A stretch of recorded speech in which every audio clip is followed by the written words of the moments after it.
भाजपचे आमदार नितेश राणे काल माळशिरसमध्ये आलेले होते. त्यांनी प्रक्षोभक विधानं केलेली आहेत. आपण कसं उत्तर द्यायला?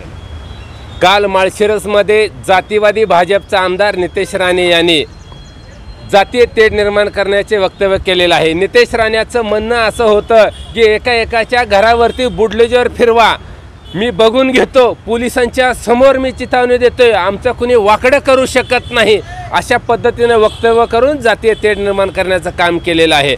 या नितेश राणेला मला सांगायचं आहे, अरे तू महाराष्ट्राच्या पोलीस यंत्रणेला खेळणं समजू नको.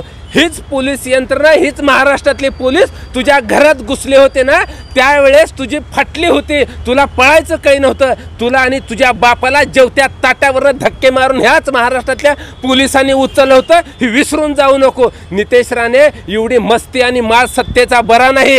ही भाजपची सत्ता गेल्यानंतर ह्याच पोलीस यंत्रणेच्या माध्यमातून तुझी मस्ती जिरवल्याशिवाय आम्ही देखील स्वस्थ बसणार नाही.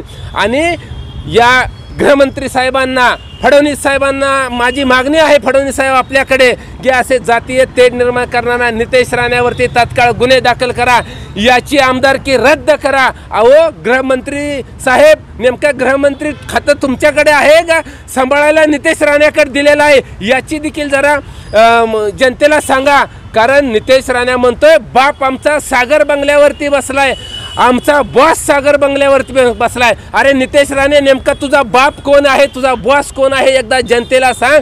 जर फडणवीस साहेब तुम्ही जर त्याचे बाप असाल तर या प्रकरणामध्ये जातीय तेढ निर्माण करून दंगल घडवण्याच्या प्रकरणामध्ये भाजप देखील जबाबदार आहे.